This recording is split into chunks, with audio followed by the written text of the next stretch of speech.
Bonjour à toutes et à tous et bienvenue sur Mosaïque Cristal. Dernière ligne droite avant la réouverture des terrasses, des cafés, bars et restaurants.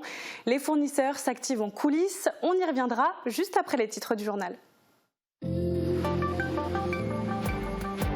Le conseil municipal de Sarreguemines s'est réuni ce lundi soir pour la 9e séance de l'année. Parmi les points à l'ordre du jour, la création du groupe scolaire École des Faïenceries, la mise à disposition au département de la Moselle d'un local municipal pour le service de protection maternelle et infantile ou encore la mise à disposition de parcelles communales pour un jardin partagé. Le CADAM se prépare pour la réouverture de la halle verrière de Meisenthal. Le premier spectacle de l'année sera le festival Parenthèse qui se déroulera le week-end du 29 au 30 mai. Cette reprise se fera dans le plus strict respect des conditions sanitaires, uniquement sur réservation et dans la limite des jauges imposées. Le centre nautique Aquaglisse de Frémin-Merlebac a rouvert ses portes au public ce samedi. Seuls les bassins extérieurs sont accessibles pour l'instant et malgré une température un peu fraîche, les nageurs sont venus pour pratiquer leur sport favori ou passer un bon moment de détente dans l'eau. L'exposition Astérix, l'Européen, sera visible au château de Malbrouck à partir de ce mercredi 19 mai. Un voyage à travers l'Europe et la présentation de 19 planches originales de l'album Astérix et la Serpe d'Or qui seront accessibles successivement jusqu'à la fin de l'exposition prévue le 28 novembre prochain. L'opérateur radio joue un rôle essentiel dans le bon fonctionnement d'une opération militaire. Il transmet les informations à la section de commandement et communique avec un vocabulaire bien précis. La mission est simple sur le papier, mais sur le terrain, il faut être efficace tout en restant alerte sur les données envoyées par les autres opérateurs radio. Demain, c'est le grand jour pour les restaurateurs qui possèdent une terrasse. Ils préparent tous leur réouverture et ce n'est pas sans conséquence pour leurs fournisseurs. C'est donc vers eux que nous nous tournons ce matin. On retrouve Thomas. Bonjour. Dis-nous à quel point c'est l'effervescence. Salutations Morane. Oui, effectivement, de l'effervescence, il y en a toujours chez Diogène Atmosphère. C'est l'entreprise dans laquelle nous nous sommes rendus ce matin avec Thibaut. C'est Franck Mongia qui nous a accueillis. Franck Mongia, nos téléspectateurs fidèles le connaissent de notre émission Jadis à table. Eh bien, il travaille avec de nombreux restaurateurs. Il leur propose les vins qui ensuite se retrouvent sur leur table. Et effectivement, la réouverture des terrasses, pour lui, ça signifie un retour de certains clients. Il nous a répondu gentiment pour nous expliquer la situation actuelle et comment se passait le contact entre les restaurateurs. Et surtout, il nous a parlé aussi des tendances actuelles de cette reprise d'activité. Eh bien, merci Thomas et merci à Thibaut pour le cadrage. Et je vous propose de regarder tout de suite les images. Si dans l'Antiquité, Diogène était connu pour vivre dans son tonneau, l'entreprise sarregueminoise qui lui a emprunté son nom, elle, n'a pas vraiment le temps de philosopher. Dans les allées de l'entrepôt de Diogène Atmosphère, ça ne chôme pas, les préparations de commandes se succèdent, notamment celles passées par son site internet, car l'entreprise s'était positionnée sur ce créneau bien avant la pandémie. En fait, on est tous tombés un peu de notre chaise le jour qu'il a annoncé que tout s'arrêtait. Et là j'ai eu très peur, franchement. Je me suis dit, j'ai une grosse activité quand même. Diogène a une activité importante dans la restauration.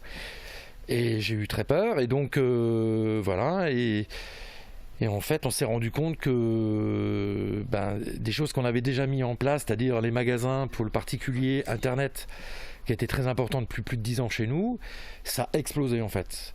Donc ça a compensé en fait le déficit qu'on avait avec la restauration. Mais depuis peu, c'est une autre clientèle qui fait son retour, les restaurateurs. Avec leur réouverture qui se prépare, les professionnels de la restauration ont repris contact avec leurs fournisseurs. C'est un peu faiblard, hein. C'est franchement, ils statent, ils savent pas trop ouvrir, pas ouvrir. On n'a pas le temps avec nous. Il y a pour le moment, il y a que les terrasses. Mais dans la globalité, on a quand même des commandes un peu plus timides parce qu'ils savent pas du tout où ils vont aller. Ils sont un peu perdus, c'est normal. Mais enfin, on est là pour les accompagner.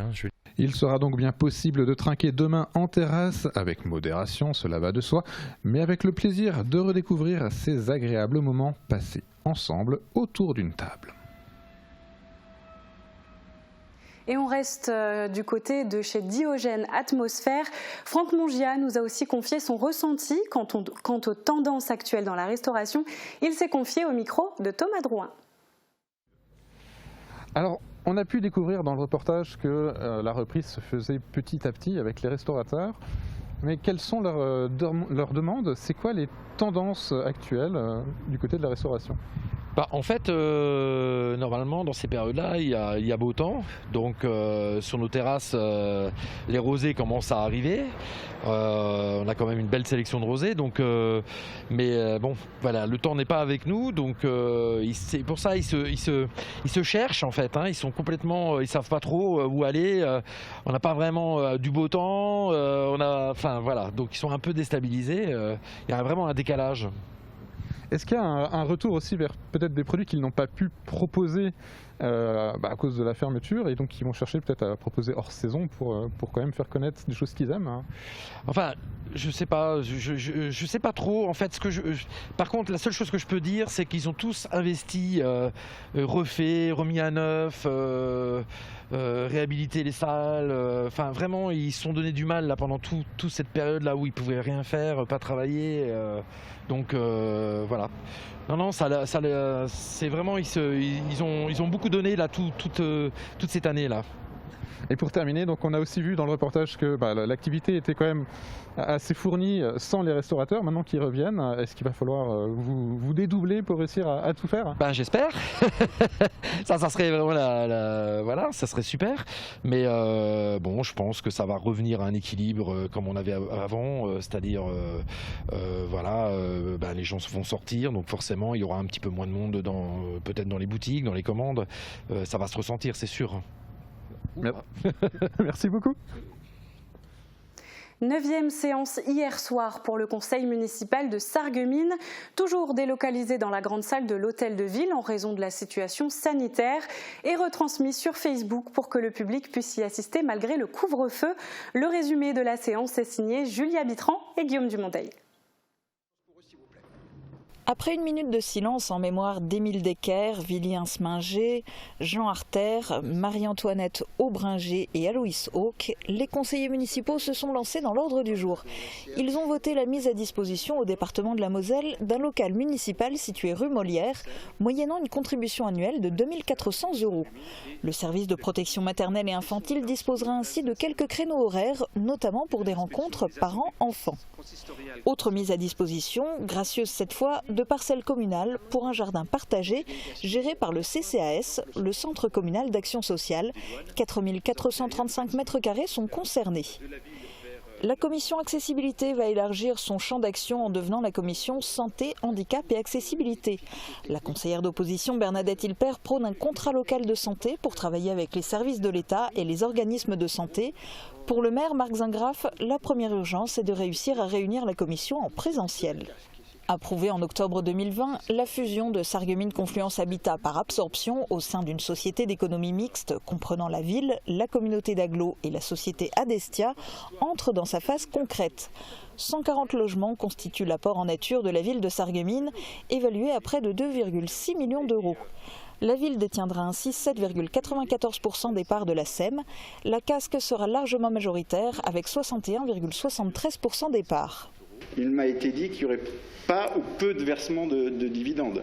Donc c'est un actif qui sera non rémunéré. Les dividendes ne seront pas perçus, mais que les excédents seront redistribués au sein même de l'objet de cette SEM, qui est le logement social. La finalité, c'est le logement social. Et c'est vrai, vous avez raison de le dire, c'est pas rien.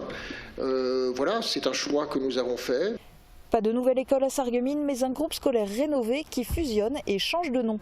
L'école maternelle Alice Casal et l'école élémentaire de la Cité sont toutes deux dirigées depuis la rentrée de septembre 2020 par la directrice de la maternelle qui assure l'intérim pour l'école élémentaire. La formule a plu. Après le vote favorable des deux conseils d'école, c'était au tour du conseil municipal de voter la fusion. Et le nouveau groupe scolaire ainsi créé sera baptisé École des Faïenceries. Les temps sont durs aussi pour les exploitants de parking. Les élus ont approuvé la prorogation d'1 an de la délégation de service public à Indigo pour l'exploitation du stationnement payant sur la voirie publique. La société aura donc jusqu'au 31 décembre 2022 pour amortir les travaux menés en début de DSP. Les réactions n'ont pas porté sur ce point précis, mais sur le fait que les usagers du parking du Carré Louvain bénéficient actuellement d'1 quart d'heure gratuit supplémentaire, en plus de la première demi-heure gratuite habituelle au Carré Louvain et au parking du Moulin. Une volonté politique de soutenir le redémarrage de la galerie du Carré Louvain que certains élus aimeraient voir étendue. Donner ce quart d'heure supplémentaire au parking du Moulin qui manque également d'attractivité. Le Moulin est quand même beaucoup plus occupé que Louvain tout au long de l'année. Nous avons aussi sur Moulin des abonnements qui sont possibles. Comme on l'a dit, il s'agissait de marquer le coup. Autre extension des délais, concernant cette fois le site des faïenceries, le conseil municipal de Sarreguemines a voté un avenant à la convention de maîtrise d'œuvre à l'établissement public foncier du Grand Est en vue de la création d'une zone d'aménagement concertée. La convention devait à l'origine prendre fin le 18 avril dernier pour un montant total de 200 000 €, dont 20% financés par la ville. Elle s'étendra jusqu'au 18 avril 2025 pour une enveloppe totale de 500 000 €, dont 100 000 financés par la municipalité. Reste le point essentiel, définir l'avenir de cette vaste friche. Démarrer peut-être, nous on y tient beaucoup, une démarche participative avec les habitants. Nous avons été retardés un peu dans nos ambitions par rapport au contexte de crise sanitaire. Au bout de 2 heures de séance, le conseil municipal s'est terminé sur un appel lancé par le maire pour trouver des assesseurs pour tenir les bureaux de vote les 20 et 27 juin prochains. Et justement, à propos des élections, les départementales et régionales approchent à grands pas. Aujourd'hui, on vous propose une petite série de questions pour vous éclairer sur celles-ci de manière assez générale, avant de se pencher plus particulièrement dans les jours qui viennent sur chacune d'elles. Élections départementales et régionales 2021, le saviez-vous? C'est parti. Faire campagne en pleine pandémie, est-ce bien raisonnable? La question a largement été débattue. La pandémie a d'ailleurs mené à modifier plusieurs règles pour minimiser les risques. Permanence, meeting, distribution de tracts, la campagne ne ressemblera pas aux précédentes. Les détails de ces changements sont même au cœur d'un reportage à venir sur Mosaïque Cristal. Il y a aussi eu des changements indépendamment du coronavirus, comme pour les procurations. Effectivement, il est recommandé de commencer les démarches en ligne avant d'aller au commissariat ou à la gendarmerie pour valider la procuration. Mais il est toujours possible d'effectuer la démarche en format papier. Le principal changement du côté des procurations est le fait que vous pouvez confier votre vote à une personne inscrite sur les listes électorales d'une autre commune que la vôtre, ce qui n'était pas possible auparavant. Avec les 2 élections, cela lui fera beaucoup de bulletins à mettre dans l'urne les jours du vote. Mais justement, quand on parle du 20 et 27 juin, pour les élections départementales et régionales, à quelle date correspond quelle élection ? Aux 2, régionales et départementales, se déroulent en parallèle. Chaque élection aura son bureau de vote. Il faudra donc passer 2 fois par l'isoloir pour déposer une enveloppe dans 2 urnes différentes. Et si nous irons voter les 20 et 27 juin, quand connaîtra-t-on les résultats ? Pour chaque bureau de vote, les résultats sont connus dès la fin du dépouillement le jour même. Néanmoins, pour connaître la nouvelle composition de chaque assemblée, il faudra attendre les résultats de l'ensemble des bureaux de vote collectés commune par la préfecture. C'est le ministère de l'Intérieur qui officialisera les scores et les éventuels vainqueurs. S'il y a un vainqueur dès le premier tour, il se passe quoi au second ? Si le premier tour d'une élection désigne un vainqueur, le second n'est naturellement pas organisé. Mais attention, vu qu'il y a 2 scrutins en parallèle, ce n'est pas parce que l'un se passerait de second tour que ce serait le cas pour l'autre. Il est donc fort probable que vous soyez appelé aux urnes le jour du second tour. Et sur Mosaïque Cristal, pas d'élection, mais quand même des vainqueurs. Chaque jour, on vous fait gagner des chèques cadeaux d'une valeur de 50 €. Toute cette semaine, on vous propose un jeu concours spécial shopping. On retrouve Marie-Morgane qui vous en dit plus. Bonjour tout le monde, J-1 avant l'ouverture de toutes les boutiques à Sarreguemines et avec l'Union des commerçants, on a décidé de vous gâter. 2 500 € de chèques cadeaux sont à gagner et vous pourrez les dépenser chez vos commerçants préférés qui vous attendent avec impatience dès demain. Pour tenter votre chance, c'est très simple, suivez les instructions de notre publication Facebook. Vous avez jusqu'à demain matin pour jouer, on tirera au sort 10 gagnants qui remporteront un chèque de 50 €. Alors bonne chance à tous et rendez-vous demain pour tenter une nouvelle fois votre chance. Et le temps de vous laisser participer à ce jeu concours, on marque une courte pause, mais ne quittez pas, on revient juste après les prévisions météo. À tout de suite. La météo vous est présentée par le Crédit Mutuel. Une banque qui appartient à ses clients, ça change tout. Qu'il vente, pleuve, fasse froid ou chaud, une maison isolée par Moder Habitat reste agréable et saine au fil des saisons.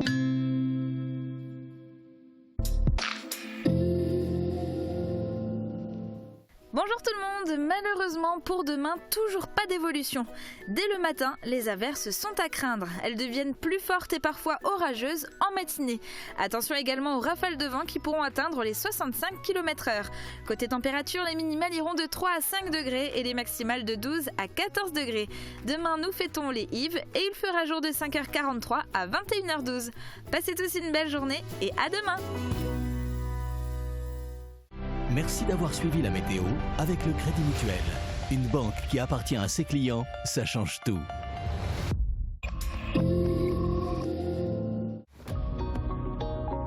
Je suis appareillé et je suis gêné par les bruits autour de moi, surtout quand je regarde la télé. Deux solutions s'offrent à vous, soit le système de boîtier télé connecté directement à vos appareils auditifs si vous êtes appareillé, sinon nous avons le casque télé à connecter directement à la télévision.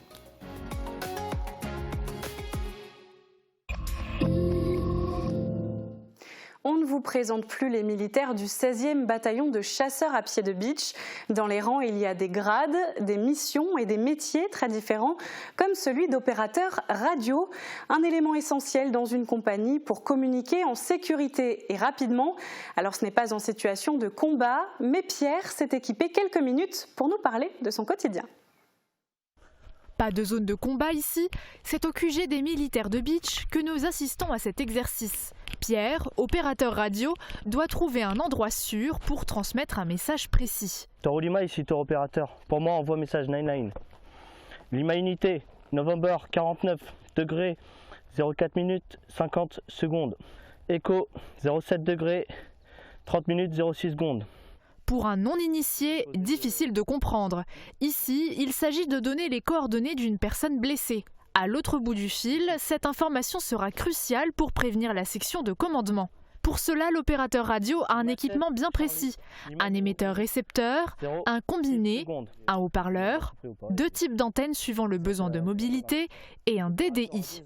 Nous avons ici un distributeur de données initiales contenant des chiffrements préparés à l'avance par une compagnie de transmission, ne permettant pas aux extérieurs de entendre nos communications.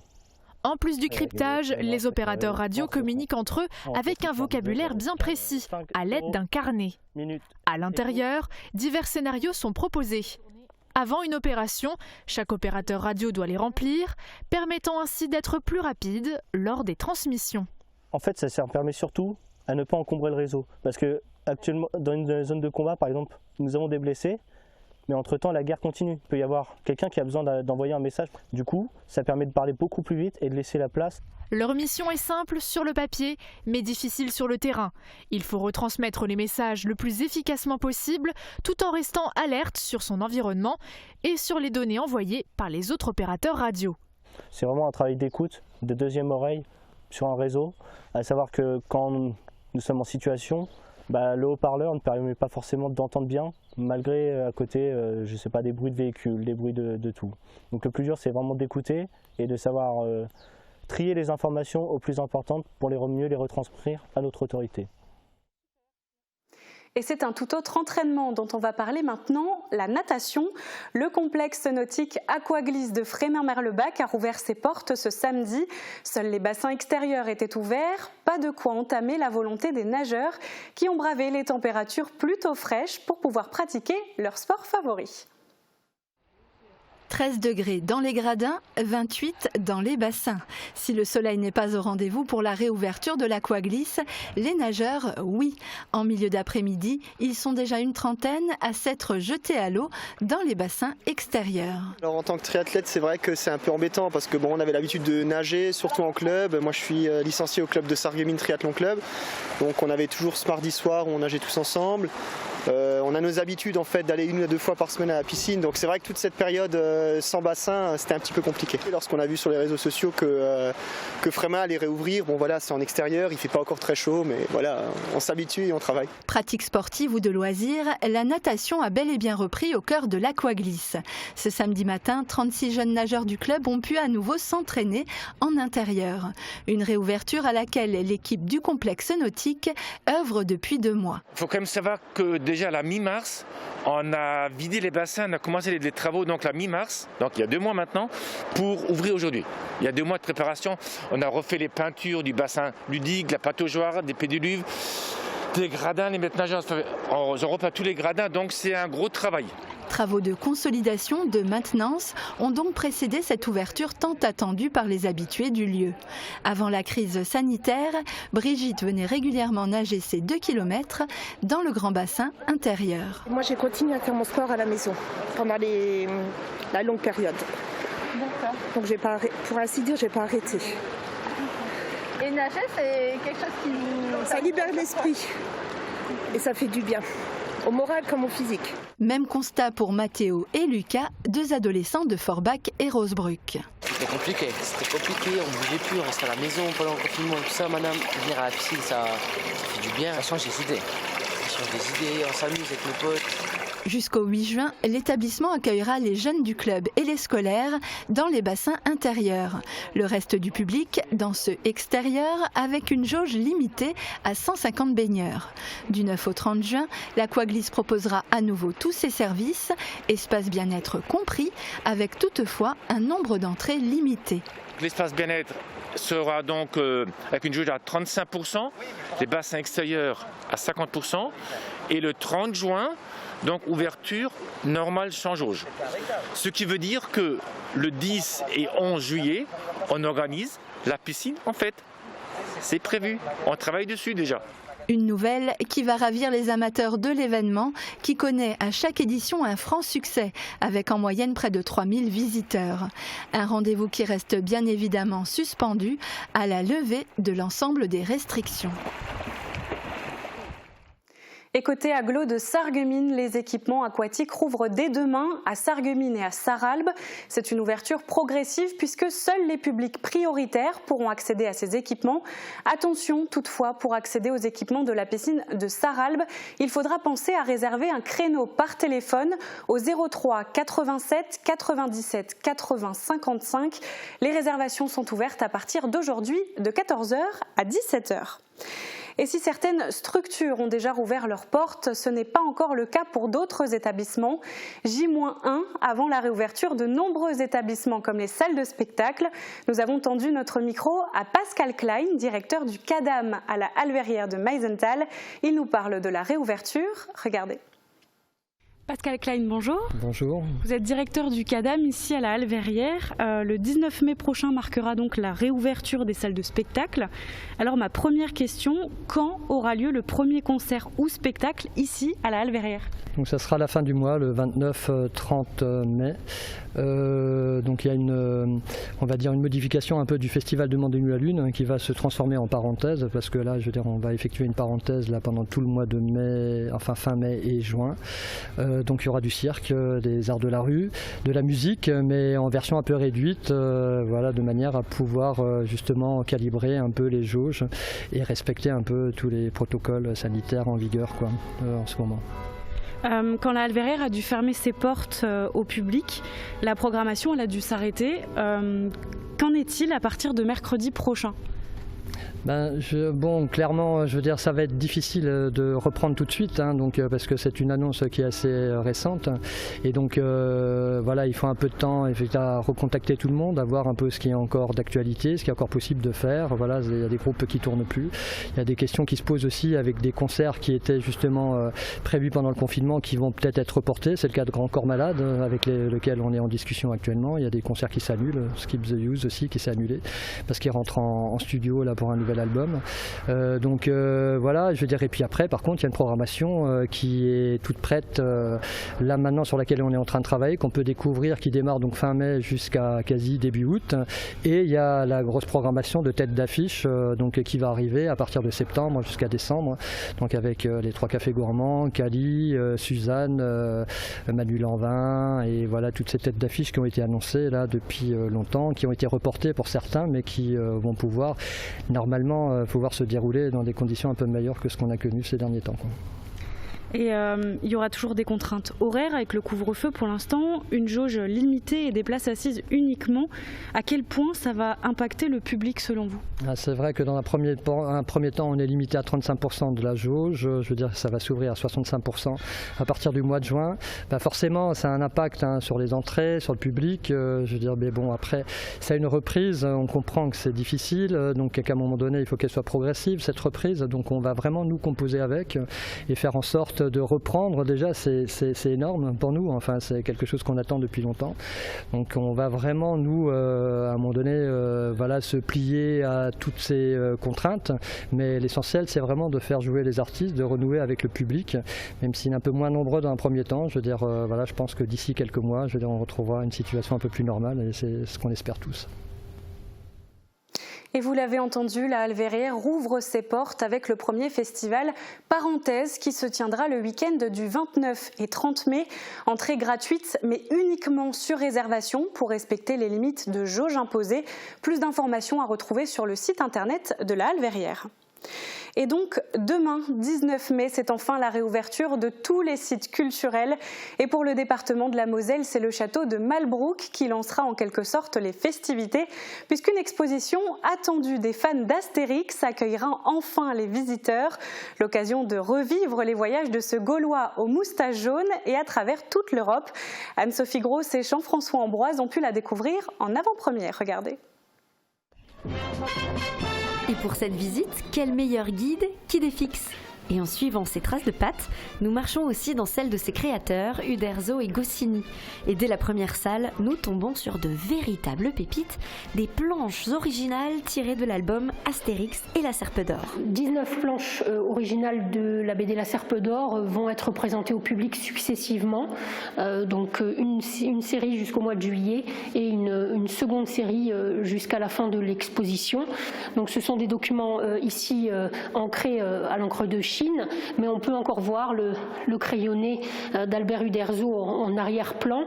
Et donc, ce sont des documents émouvants qui donnent vraiment à voir le génie brut des créateurs. À travers leur coup de crayon, les deux créateurs du Gaulois le plus connu au monde nous emmènent à travers toute l'Europe. Et ce sont justement ces voyages qui sont au cœur de cette exposition. Alors Uderzo et Goscinny sont des enfants de l'immigration européenne. Il semblerait même que Astérix a été créé pour voyager. Donc ça veut dire que le voyage, quelque part, représente une découverte de l'autre et voire une nécessité. Pour être le plus universel possible, ils sont partis de clichés très largement répandus pour parler à un maximum de lectorat. Le Gaulois est chauvin. Le Gaule, lui, il faut toujours qu'on marche au pas et qu'on marche droit. Le Corse est susceptible, il aime la sieste et il n'aime pas qu'on dise du mal de sa famille. Et on termine par le légendaire flegme britannique. Le caractère, la nourriture ou même la géographie des pays visités par nos héros armoricains donnent ainsi une autre dimension aux BD d'Astérix, autant de clichés qui ont permis aux irréductibles Gaulois d'aborder les autres cultures européennes avec humour, que vous allez donc pouvoir découvrir lors de cette exposition. Et même si les légionnaires romains tentent d'assiéger le château de Malbrouck, jusqu'au 28 novembre prochain, les Gaulois résisteront encore et toujours à l'envahisseur. Et c'est la fin de ce journal. Merci de nous avoir suivis. Je vous donne rendez-vous comme d'habitude sur notre site internet et sur notre page Facebook, sans oublier notre compte Instagram. Très bonne journée à vous et à demain.